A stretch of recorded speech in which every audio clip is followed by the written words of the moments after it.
All right, thank you. Appreciate you guys coming out today and celebrating Black History Month with us. And that's what this is all about. We're here to celebrate Black History Month. We're here to talk about some things that you know, some things you don't know, maybe some things you thought you knew. And that's the way I like to look at it. Okay, let's get rolling. So my goal today is to share historical information I believe most of us was never taught, or aspects of known history that we really never share. Discussion involves 5 main themes. They include the first Africans and what became known as the New World, advancements through education, the convict leasing system, the story of a few extraordinary Americans from many eras, and then we're finished with those folks from World War I up to the present. So this first image that you look at here helps me to share a part of the history that I want to really emphasize. Many people believe that the only reason why African Americans today are Christians is because they were forced to be on plantations by their slave owners. That's a story that I've heard my entire life, and that is not always the case. Sure, that happened. I have no doubt that happened. But that is really not the whole story at all. Christianity flourished early in Africa before the transatlantic slave trade even happened. Okay? Important to understand that. During the 4th century, the kingdom of Axum, you guys used to hearing that word. The kingdom of Axum was the first kingdom to accept Christianity, to adopt Christianity without being influenced by colonialism. They decided on their own to become a Christian nation, not because they were forced to. Many West Africans were Christian before they even arrived here in the United States. The adoption by leaders of some African societies to Islam or to Christianity often resulted in those subjects blending those religions with local traditions. About 1/4 of African Americans that were enslaved in Africa and brought to the United States, about 1/4 of them were Christian already when they arrived. Another 1/4 of them were already Muslims when they arrived. So half of those coming in from Africa were already one of those predominant religions, and it wasn't based on what happened after they got here. Of course, many were influenced by their enslavers while they were here. As I said, that is not the whole story. A distinct form of African Catholicism emerged in the Kingdom of Congo that incorporated elements of Christianity and local traditions. What you see in this cross here, you have a Congolese Jesus wearing a native loincloth. So we actually refer to him as the Congolese Jesus. So you look at that, you don't see your regular loincloth that you would see in Israel or Jerusalem. They've adopted Jesus as their own. And if you really get a chance to look hard at that image, it's a black person. It's an African on a cross with all of those Congolese type accoutrements going along with them. Why the 3? That's an excellent question. I'm assuming it's the Father, the Son, and the Holy Spirit. Okay. I'm assuming All right, that's it. All right, that did not occur to me, but I understood, yeah. Yeah, Okay. I would think that would be the imagery of it, but that's a good question for me to look further into. I know my source documentation doesn't talk about why there's 3, but that'd definitely be worthwhile to take a look at. So most enslaved Africans transported directly to North America arrived at the port of Charleston. We are at the heart of it right here in South Carolina. And that is why the International African American Museum is where it is down at Gadsden's Wharf. It is built on the spot where the slave ships came in. And when they were doing excavation for that spot to build the museum, they were pulling shackles from out of the water, chains, all type of things that were used on those slave ships to hold those people in place. So some of that you'll see when you actually go to the museum, which some of these students are going to in a matter of weeks, and one has already been. So that's a beautiful thing. So all those Africans, I said, main 2 regions they came from was Senegambia and West Central Africa, including what is now Angola, Congo, and the Democratic Republic of the Congo. So many of them came out of that region. So let's transition from Africa to early examples of people of African descent and what became known as the New World. Quite often we have this belief that that African Americans or Africans in general did not arrive on this continent until the transatlantic slave trade. That is not true. That is not even close to being true by the thousands. In 1519, Hernando Cortez, his expedition to Mexico included several black men, both slave and free.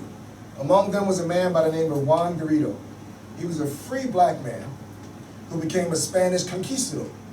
And of course, it was conquistadors that were known for being those that took over what is current-day Mexico. It was conquistadors that turned that into Mexico. He claimed to be the first person to plant and harvest the first wheat crop in the New World. Can't prove that, but he claimed to be the first one to have done that.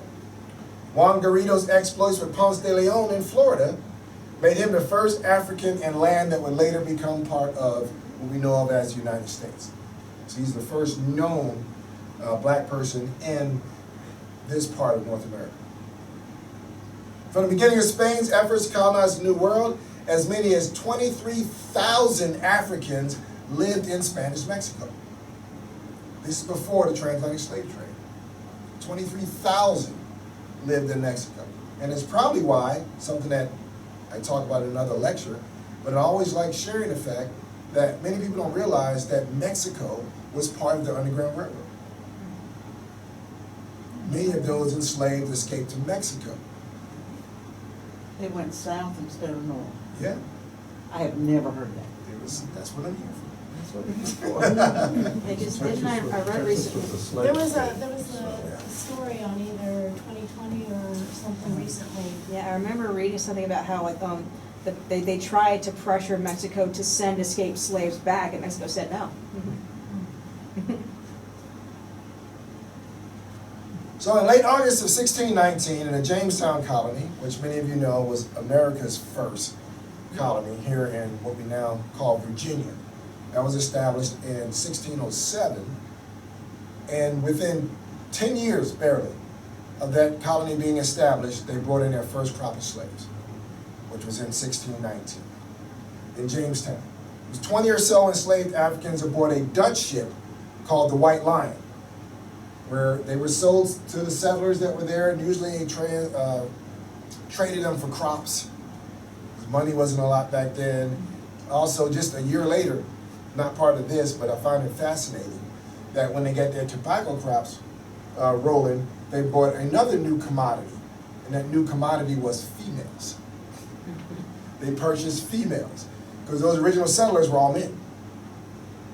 So they purchased wives. These were mostly white women from England, poor white women from England, that they sent over there that they could buy as wives in that Jamestown colony. Fascinating history there. So let's be clear. Responsibility for the transatlantic slave trade lies equally on the doorsteps of European traders and the African elite. 90% of the reported 12.5 million Africans that were captured, they were captured and sold by other Africans. Whites did not go into the jungles of Africa and kidnap 12.5 million Africans. They would not have survived. They were sold, those Africans, by kings of African kingdoms. Most of that was done through war, and those prisoners of war were sold to the Europeans. Not just regular, some were sent out there to capture them, but most of them were probably soldiers that were kidnapped, or not kidnapped, but taken in war and then sold. But unfortunately, some kingdoms actually started wars just to capture people to sell in the slave trade. They made a lot of money that way. Several African kingdoms profited greatly from the slave trade. Slave trade was already a century old before it ever reached North America. We so often think about slavery, boom, United States. No, this is one of the last places for the enslaved to come to. 15 to 20% of them died along the way, in what was known as the horrific Middle Passage. It was so horrible, so many died, that behind each slave ship, there was usually being trailed by sharks, because they know they'd have food. That's how many of them would die and just simply be thrown overboard. About 26% of all those human cargo on board were children. 26% was children. To purchase slaves, the United States exchanged vast amounts of rum, most of it manufactured in Rhode Island. And people don't think about it, but the North, specifically Rhode Island, was the epicenter of the transatlantic slave trade for America. They may have arrived here, but the business part of slavery was in the Northeast, in places like Rhode Island. Or people often don't realize, or they don't think about the fact that many of these slave plantations were financed by banks in New York. And at one point, the New York Stock Exchange was called the New York Cotton Exchange. And the factories were in the North, where all that cotton went. It was turned into textiles. So there was no good North, bad South. Okay? Slavery, everybody in America benefited from slavery, except for the enslaved, of course. Some African Americans also profited from the slave trade. In 1651, Anthony Johnson, a free black man, imported several enslaved Africans to work his land in Virginia. Other free blacks did the same thing. So blacks were also purchasing slaves to make money, to profit off of them on their plantations. Sad story with Anthony Johnson, though. He was very rich. His son took over the plantation, continued successfully, but then the laws changed, and his children were stripped of the land because they were black. So they were no longer allowed to own the land. And they were listed as aliens from that point forward. So they were no longer entitled to be able to own land, which is, not very nice. Some enslaved Africans brought with them knowledge that benefited America. Puritan leader Cotton Mather revealed how in 1713, an African slave named Onesimus, named after St. Paul's slave in the Bible, taught them about vaccinations. He taught them how to avoid smallpox. It's something they would learn in Africa, how to inoculate people by taking a sample of the smallpox from one person, using it on another, a small dose, which is pretty much what vaccines are, and that way it saved a whole lot of lives. George Washington later used that technique at Valley Forge. When they had a smallpox outbreak at Valley Forge, he used that same technique to inoculate his soldiers and saved many lives and stopped that outbreak. I'd be curious to know who in the audience has had a smallpox vaccine. When I was, of course, it was mandatory at Us school. older folks. Yeah, had that little circular scar. Yeah, I still got it, it's still there. Yeah, no, and it is age-based, really, when you think about it. It is pretty age-based. So in history books today, African Americans continue to be among the most overlooked people in the American Revolution. When we talk about the American Revolution, we talk about that period of American independence, we often leave black people out of the story, unless we're talking about those that are enslaved.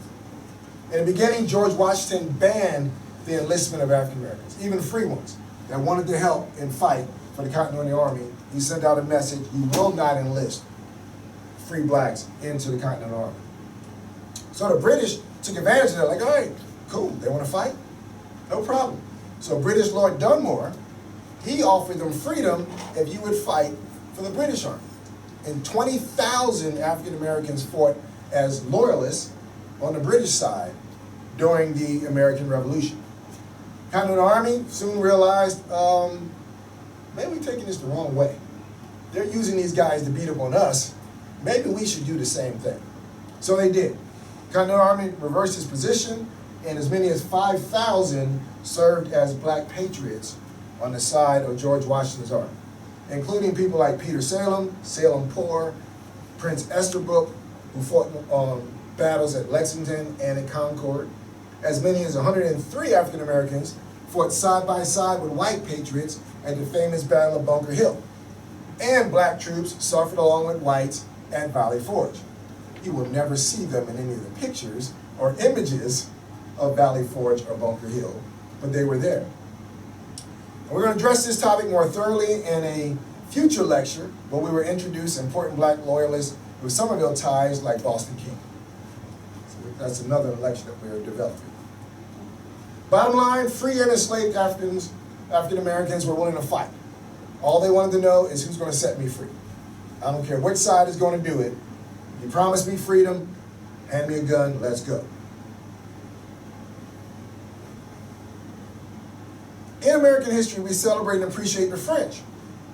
If you really realize and look at American history, French troops were instrumental in us beating the British during the American Revolution. We celebrate those French soldiers. But one thing we never talk about, no one ever mentioned the fact that the French forces included a special black unit of 500 men, mostly from present-day Haiti, which was a French colony.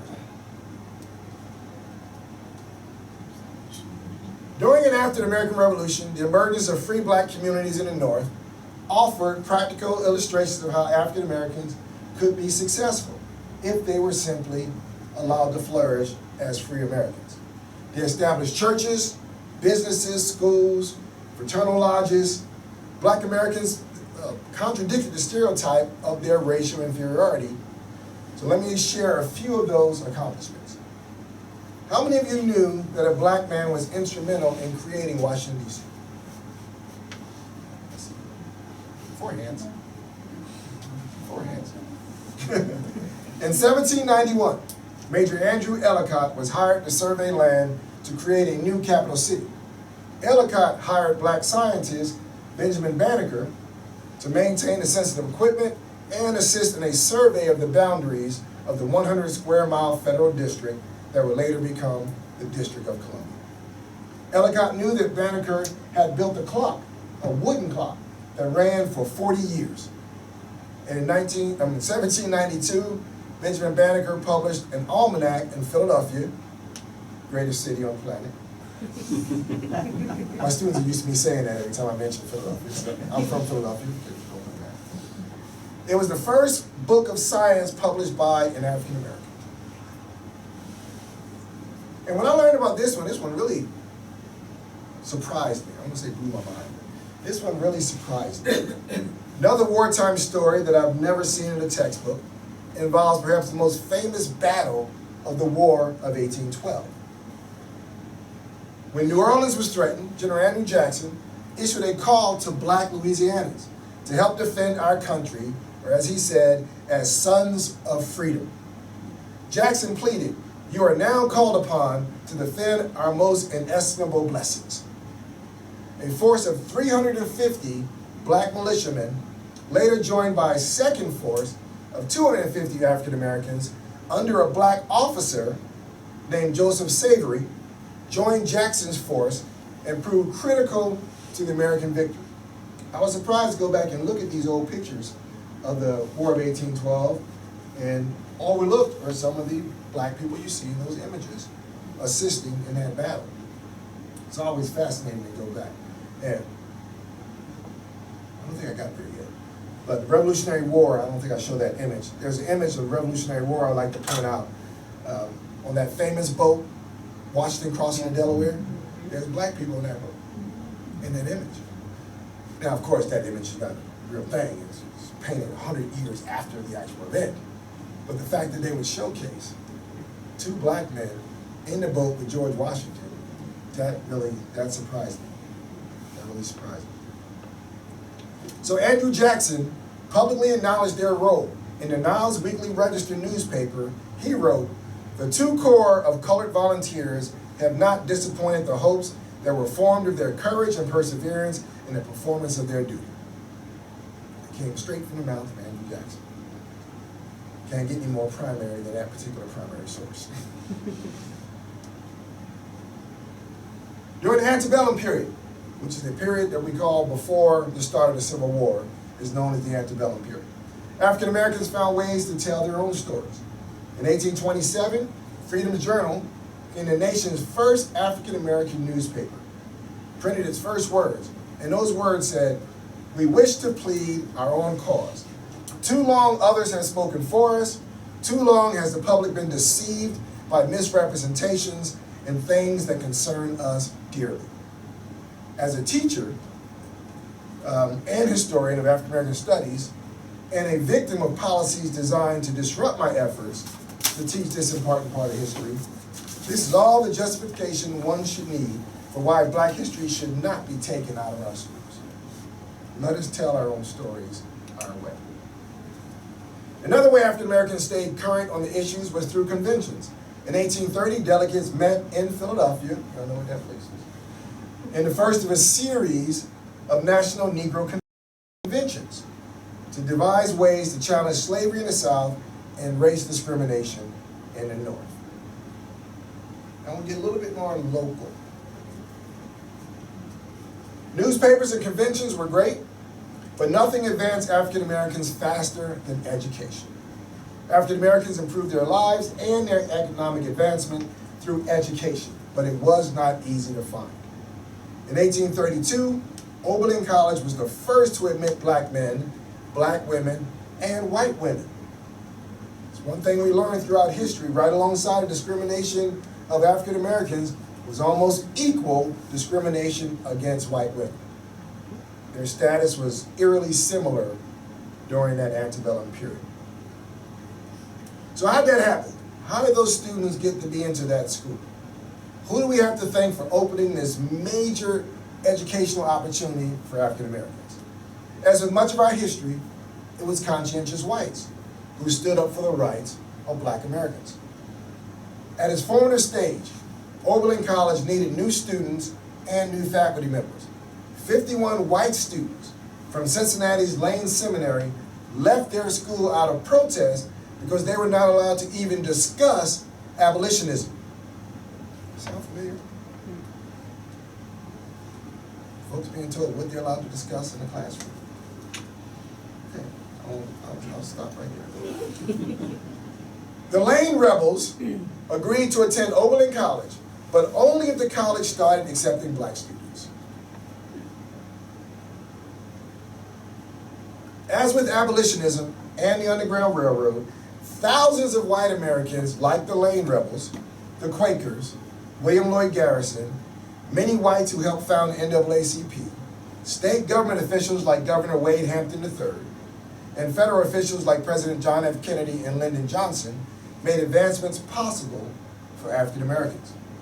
The contributions of white Americans should not be downplayed or lost to history, simply to focus on the accomplishments of African Americans. We can and must celebrate such examples as these people. We will do just that as we continue the 2025 lecture series. Dr. Ed West, and those that don't know, he kind of slipped in. Raise your hand, Dr. West. There we go. Giving you a big smile. Dr. West and myself look forward to reminding many of you and introducing to some of you great men and women in Somerville, like Dr. Charles Shepard's Tea Picker School, education of members of the 35th United States Colored Troops who were stationed here, the free school movement that educated hundreds of Somerville children, black and white, before the introduction of the public school system, and later the Rosenwald schools that made education possible for hundreds of African Americans. So if you keep coming to the monthly series, you're going to hear a lot more of those types of stories. Each of these will be featured throughout this 12-month series, along with other little-known facts about this beautiful community that seem to be a more progressive part of South Carolina. And I'm not just saying that. History shows that life for African Americans seems to be a little better in the Somerville area than in much of South Carolina. Sadly, there was a negative side to black advancement through education.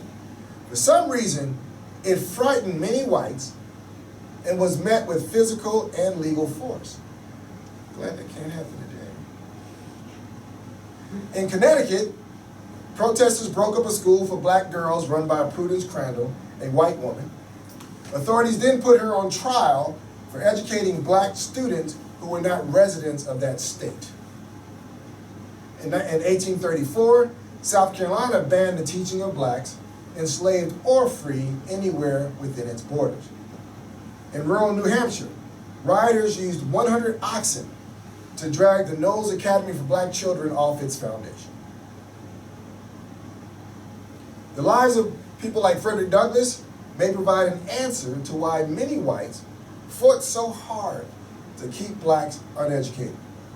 The many black newspapers, essays, personal narratives, as well as fiction and poetry, dating back to the 18th century, refuted stereotypes about the limits of black intelligence. In 1845, Frederick Douglass, an escaped slave who taught himself to read after short-lived lessons from his owner's wife, till the owner found out and told his wife, knock it off, he published his own autobiography, The Life and Times of Frederick Douglass. He went on to produce 2 additional books and published 4 newspapers, the most famous of which was the North Star. When William Lloyd Garrison's newspaper, The Liberator, announced that Frederick Douglass's first book was about to be released, he made sure to state that it was written entirely by Mr. Douglass. That a slave could write startled many. That one could write so powerfully simply astonished many. For years, the North had heard testimony from whites about the evils of slavery. But it took the words of one who had lived those evils to authenticate the anti-slavery message. The same point can be made with Sojourner Truth, who in 1851 delivered her famous "Aren't I a Woman" speech at the Women's Rights Convention in Akron, Ohio. And Phyllis Wheatley, the first black woman to have a book published, although her owners had to take her to England in order to be allowed to publish the book. They wouldn't publish it here in the United States. Education was critical to true freedom, and for many will become the bedrock of Reconstruction policy. Then a few years after the Civil War, 4 of the most enduring institutions of African American higher education were founded. Fisk University in 1865, Morehouse College and Howard University in 1867, and Hampton University in 1868.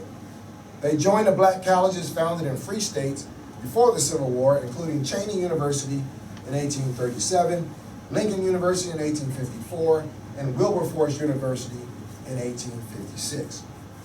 And on the 4th of July in 1881, Booker T. Washington opened the Tuskegee Normal and Industrial Institute in Alabama, known today simply as Tuskegee University. Tuskegee's early curriculum stressed the dignity of manual, industrial, and craft labor. As money flowed from sources like Andrew Carnegie and John D. Rockefeller, Tuskegee's campus and prestige grew, and the school's faculty developed as well. George Washington Carver, perhaps Tuskegee's most famous faculty member, helped revolutionize Southern agriculture by ending its dependence on cotton and demonstrating the utility of diverse crops, including soybeans, sweet potatoes, and most famously, the peanut. Dr. Carver's work resulted in the creation of more than 300 products from the peanuts, contributing greatly to the economic improvement of the rural South. And as I always have to remind my students, no, he did not invent peanut butter. But they do know him as the peanut guy. Many African Americans should thank the history of Sears and Roebuck stores. Julius Rosenwald, the president of Sears and Roebuck, established the Rosenwald Fund in 1915, and associating with Booker T. Washington, he supported construction of 5,000 Rosenwald schools to provide better quality black schools throughout the South. This greatly improved the condition of black education. Nearly 500 of these schools were built in South Carolina. This includes 2 in Dorchester County, the County Training School here in Somerville, and the St. George School. So we have local examples of those Rosenwald schools here. Rosenwald schools also served as community centers for social, political, and educational functions, as meeting places for the local African American civil rights movement, and prepared students for the transition from segregated to integrated schools.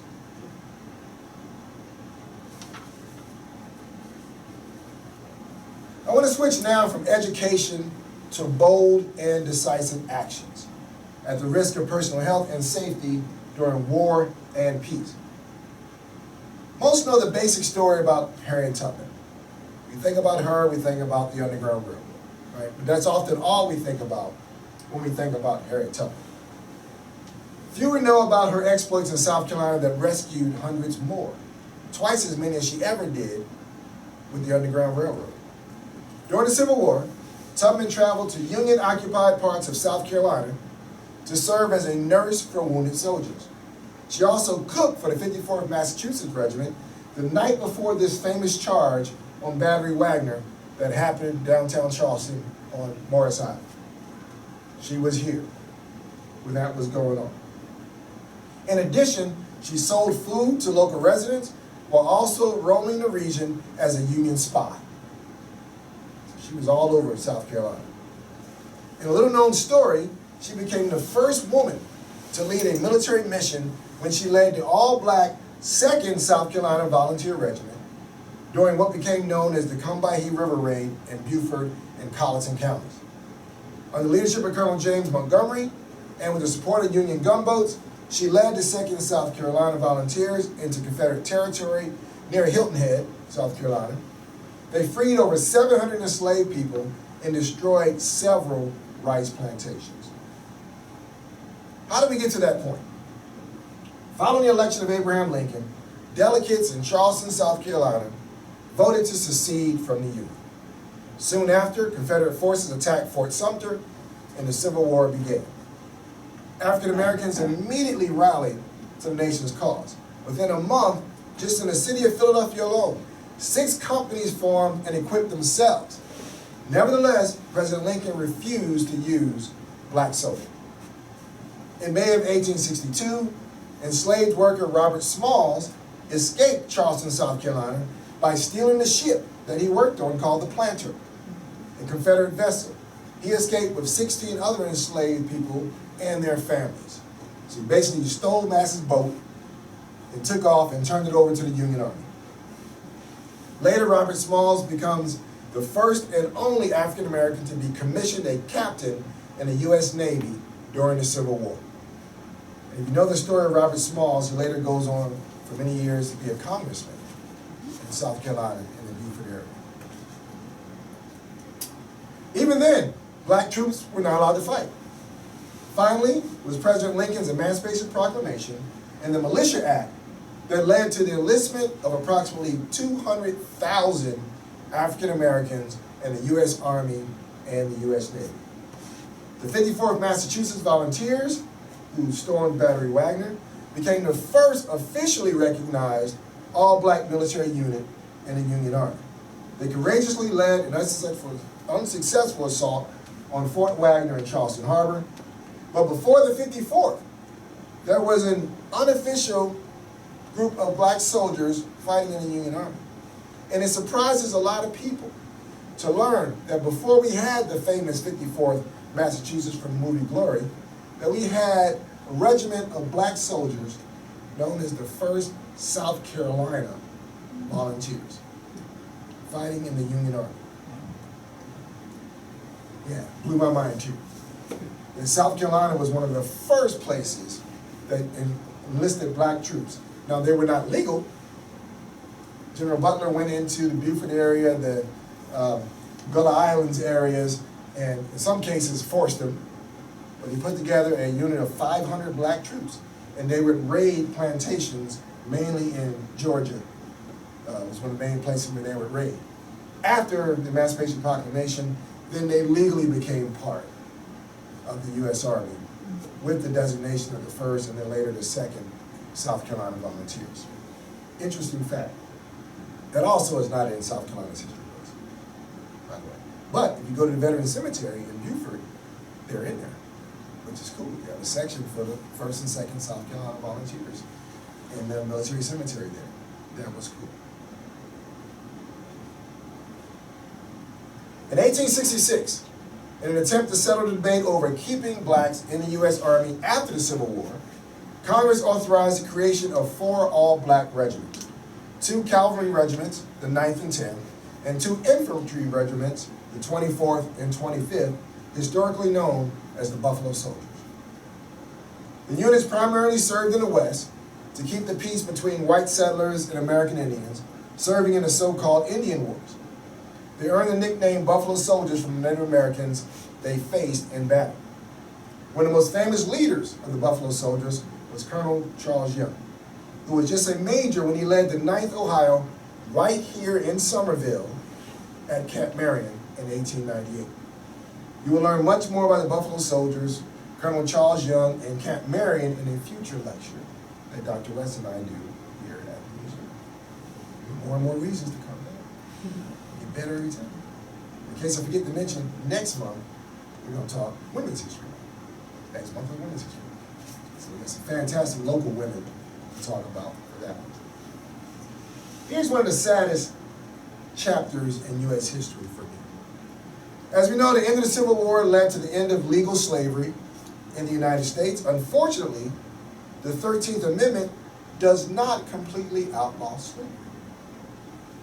It is impossible for any intelligent person to look at today's incarceration statistics and conclude that our criminal justice system is fair and impartial.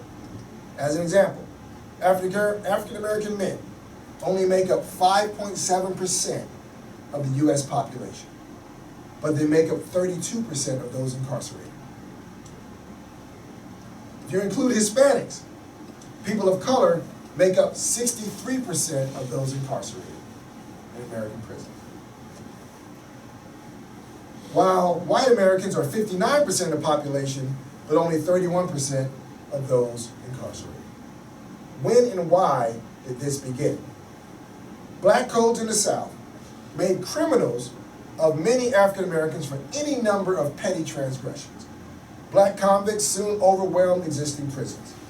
This led to a new legal form of slavery that affected blacks and whites, known as the convict leasing system. Yes, see, the 13th Amendment specifically says, neither slavery nor involuntary servitude, except as a punishment for a crime whereof the party shall have been duly convicted, shall exist within the United States or any place subject to their jurisdiction. So the 13th Amendment, which we famously say ended slavery, didn't fully end slavery. It gave you a little out there where you were allowed to continue with slavery. Under the convict leasing system, states and local jails rented out their inmates to local businesses. Convicts worked the coal mines of Alabama, the forests of North Carolina, and the levees along both sides of Mississippi. They built roads and railroads and even worked plantations here in South Carolina. Okay, let me switch gears again. In this section, I simply want to highlight several extraordinary African Americans who accomplished things you may or may not know about. Due to time constraints, I will give a brief description of their major contributions to America. During the era of Reconstruction, African Americans got a glimpse of what true freedom could look like with the ratification of the 15th Amendment, which gave black men the right to vote. And I always like to pause in class and emphasize to my students that black men, former slaves, got the right to vote 50 years before white women did. Think about that. Black men, former slaves, got the right to vote 50 years before white women did. That's extraordinary to me. The possible new future was seen instantly. In 1870, Hiram R. Revels of Mississippi, who was born free, took his seat in the U.S. Senate as the first black United States senator, completing the unexpired term of Jefferson Davis. In all, 22 African Americans served in the U.S. Congress between 1870 and 1901. This included South Carolina Congressman Joseph H. Rainey, Robert B. Elliott, Robert Carlos DeLarge, who represented Charleston County, and Robert Smalls, who we mentioned earlier. 3 out of the 7 congressmen in this picture represented South Carolina. The change was extreme in South Carolina, as the State House had more black representatives voted into office than they had whites, for the very first time in this state's history, leading to them creating a new state constitution. In 1868, the Constitution abolished the debtor's prison, abolished property ownership as a qualification for being elected, granted some rights to women, created counties, and mandated the first public education system in South Carolina. That's what was accomplished by the first mostly black representatives in the State House. Incredible.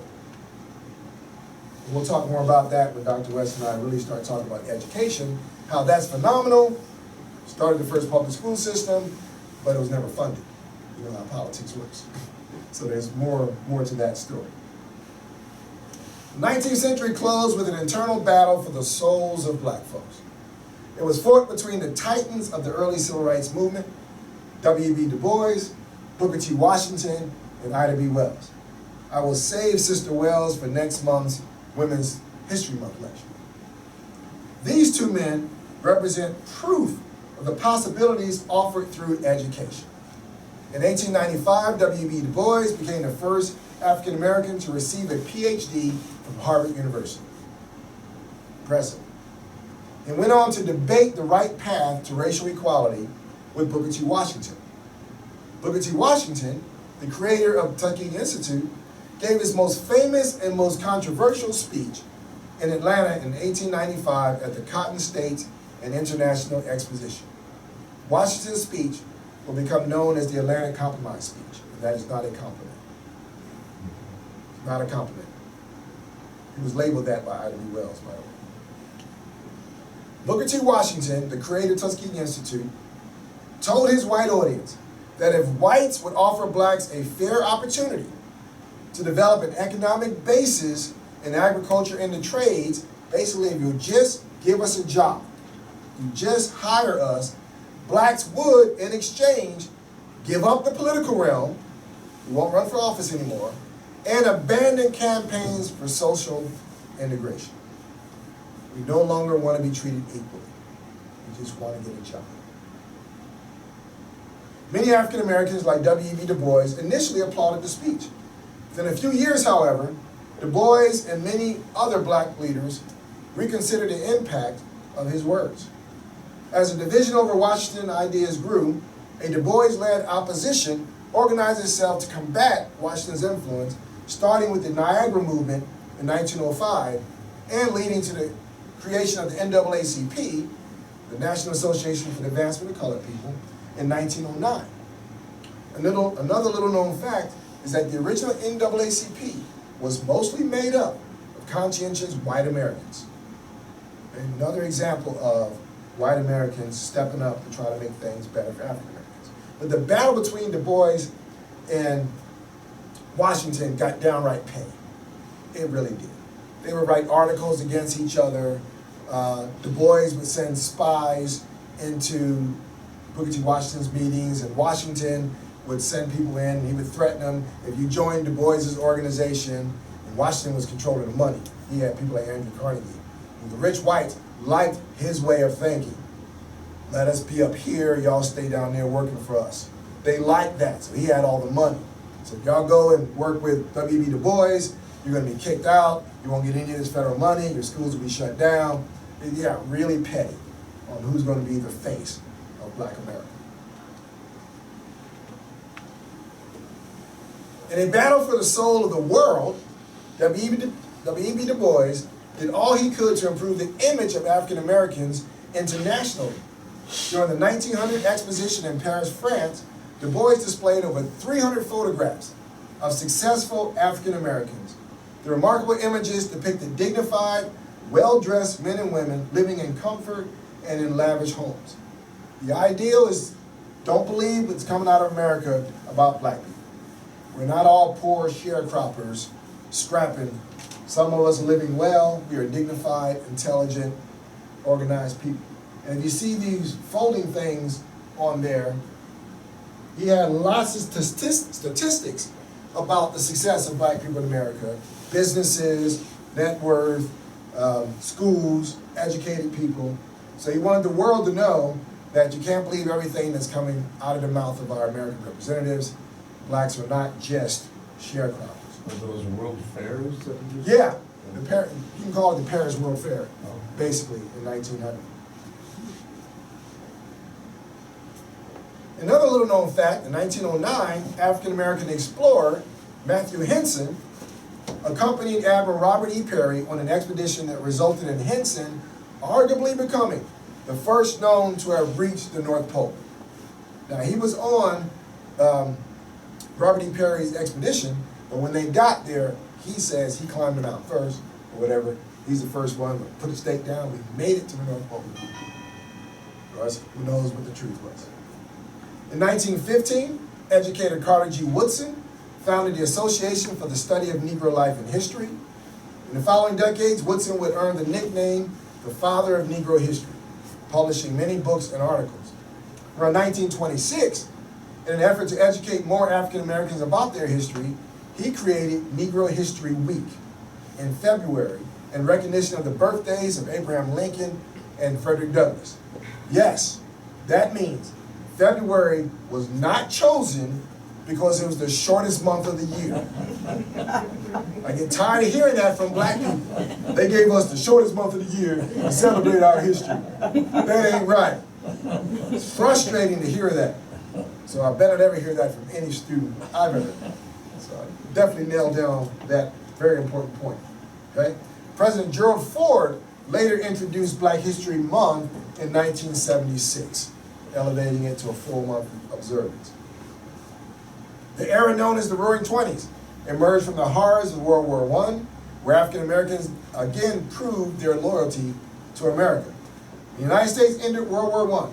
Some 370,000 African Americans joined the armed forces, but more than half of them were forced to serve with the French army. They couldn't even serve with American troops overseas. Despite many African Americans being rejected by the U.S. military, 170 members of the famous all-black 369th Infantry Regiment earned the Croix de Guerre from the French government. Like the Buffalo Soldiers before them, it was their enemy, the Germans, who created their famous nickname, the Harlem Hellfighters.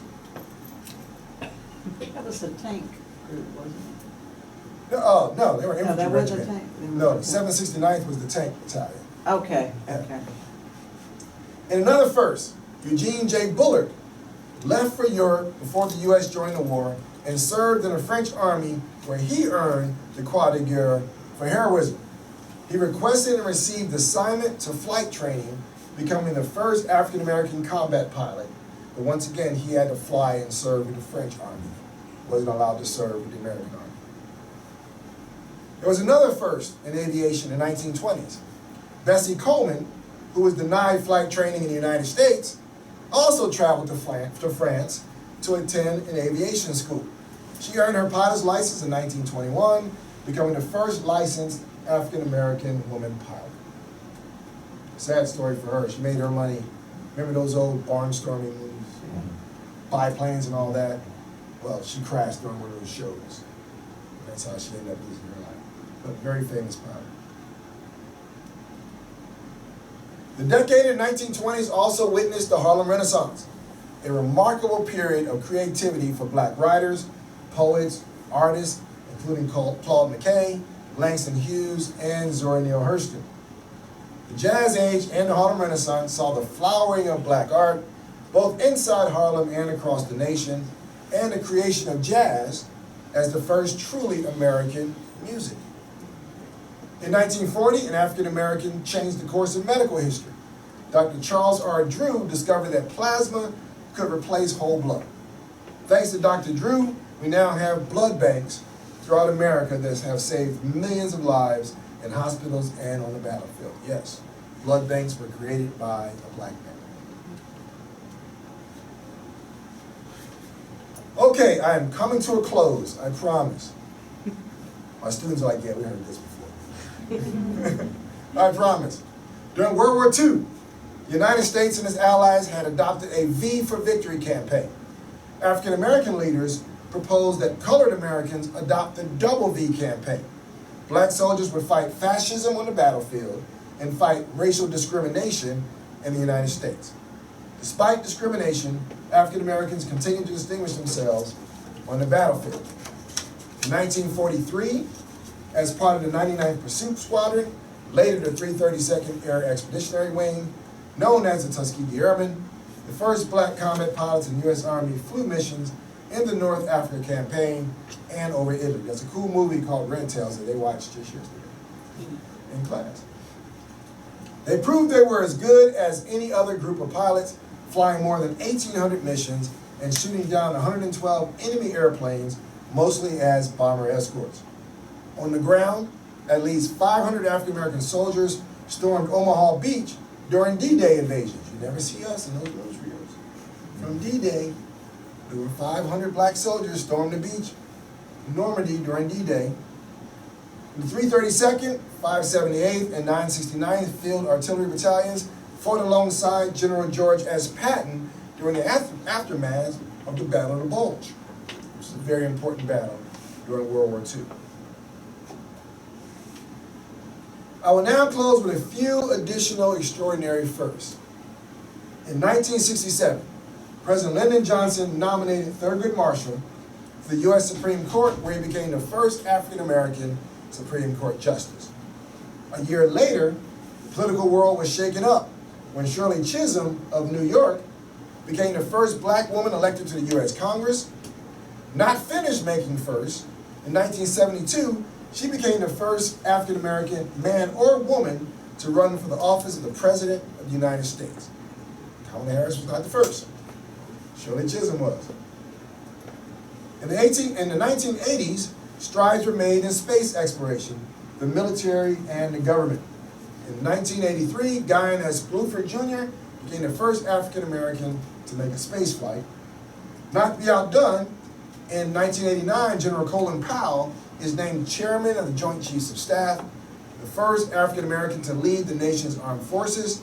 Later in 2001, President George W. Bush appointed Colin Powell as the first African-American to be Secretary of State.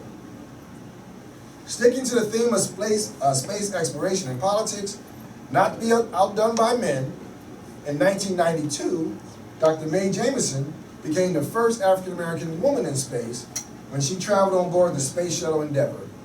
And Carol Moseley Braun of Illinois became the first African-American woman elected to the United States Senate. But without a doubt, the ultimate accomplishment in the advancement of African Americans occurred in November of 2008, when Senator Barack Obama became the first African American elected President of the United States. President Obama, Shirley Chisholm, Carolyn Moseley Braun opened a door that will never be closed as we celebrate the accomplishments of people like South Carolina Senator Tim Scott, who serves as the first elected senator from South Carolina since Reconstruction, and Kamala Harris, sworn in as the first African American and woman Vice President of the United States. I know that was a lot, but trust me, I left out 10 times more than I put in. Thanks for your indulgence. Are there any questions?